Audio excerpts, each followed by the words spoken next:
to become an artist? Absolutely. Absolutely. So ano yung mga dream projects mo? Dream projects ko, anything action, rom-com. I'm open to anything. Actually, my dream, like at its core, is just to be a good actor. So, if I can't explore other genres, I can't be a good actor. So, I want to explore everything. Sino mga kapamilya artist yung gusto mong maka-work? Kapamilya artist na gusto ko work. Si Tito Chard. Sobra akong fan sa kanya. Lagi ko siyang nakikita sa sa mga gatherings ng dad ko. Pero siya talaga, like may aura siya. I wanna be with him. Work with him rather. Since even nag-viral kagabi about kay Angel Locsin, anong project yung gusto mong ma-pitch sa'yo with Angel? Good question. Well, if this were to be asked sa aming dalawa, I'd ask her to take the lead. So, but if you're to ask me, siguro either drama or action, since yun talaga yung specialty niya. Although I believe she could do anything. Ano yung mga teleserye natin na favorite mo na teleserye ni Miss Angel Locsin? Yung movie. Four Sisters in a Wedding. Anong meron sa Four Sisters? Kaya bakit? Yung acting, yung chemistry nilang apat. Like, kung pinanood nyo yung Four Sisters in a Wedding, oh my god. Like, at the time, it blew up. And if you look at the chemistry between sila Tony, sila Tita Angel, wow, the acting is amazing. Kamusta maging stepmother si Miss Angel? She's good. We have a good relationship together. Ano yung mga usually parang ginagawa nyo tuwing magkakasama kayo? What? Usually mga ginagawa niyo tuwing magkasama kayo? Kumain. Manood ng film or series. Pero most of the time, pag nakikita kami, kasi siya yung mentor ko sa acting, nagtatanong ako for advice and kino-coach niya ako in acting. So, usapan tungkol doon. Hindi ka naman nape-pressure? Oh, I'm pressured. I'm pressured. Of course, Tita Angel's shoes are big shoes to be filled. Of course, I'm pressured, but I'm confident. Ano yung mga parang tinuturo sa inyo ng papa mo na si Sir Neil tsaka si Miss Angel? Tinuturo? For this showbiz? Well, most advices that they gave me are trade secrets. But they always tell me to be myself, to be grounded, to be humble. Kasi kung hindi ka humble, mawawala talaga yung sarili mo. And I'm a really firm believer in that. Every night before I sleep, they tell me to affirm to myself that, oh, tao lang ako. Hindi ako Diyos or something. Dahil lang nasa showbiz ako at madaming attention nakatutok sa akin. Always be humble. Always be yourself. If ever na sa'yo yung as housemate sa PBB, tatanggapin niyo ba siya? I'm open. Yes, I'm open. Sino yung mga gusto maging housemate sa PBB if ever? If ever? Good question. Yung mga na-lunch, I feel like kung kasama ko sila, like it'll be fun kasi 'di ba PBB is a big show. I'm a big fan of the show.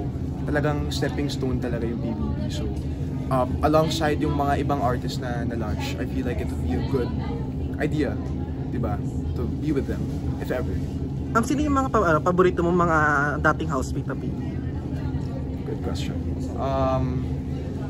One big favorite, si Slater Young. Actually, napakadaming episodes yung edition niya.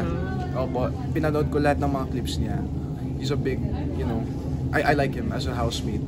Si Maymay. What?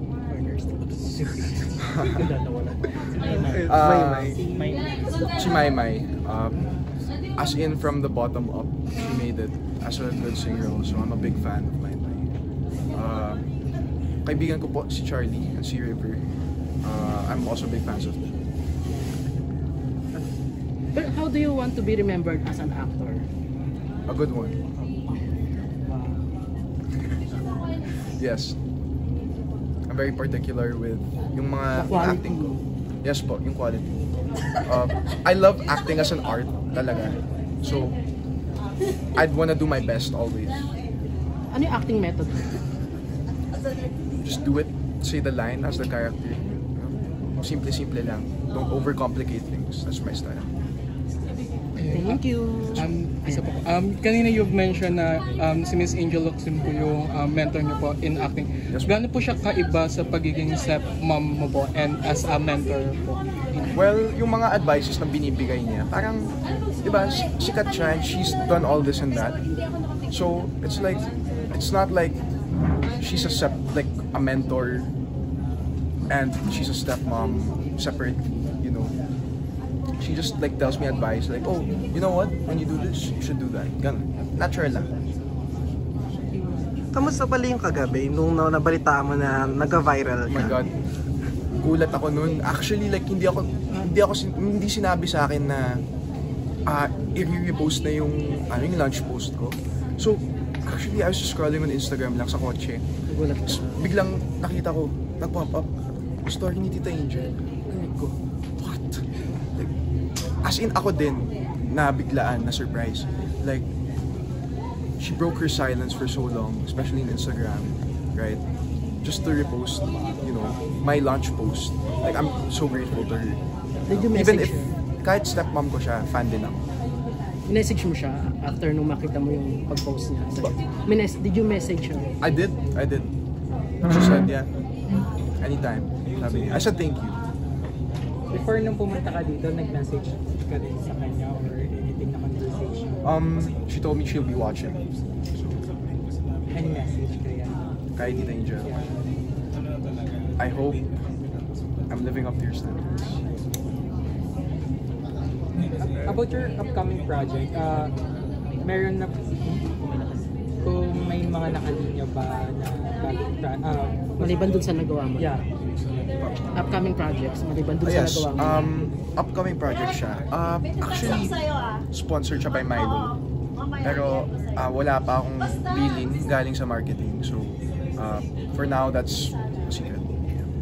Bongga. And we can wait to watch you sa mga projects. Thank you so much. Thank you so much. Congrats! Thank you so much. Thank you so much. Thank you so much. Picture na. Yes. Thank you. Mauna. Ladies first. Ay, kayo na po. Isa-isa? One. Fix your shadow. Ayan. Ayan, go na. Sino na yung Ay, grabe ko. Star Magic Alt. May pagpikit. I love it. Parang kilig. Hindi. Selfie lang po. Dito tayo sa ilaw. Sa ilaw. Yan. Yes, lighting. 1, 2, 3. Alright! Thank you so much! Video, sige yan, nagbibideo na yan. Picture? Sa mga mahilig magpicture.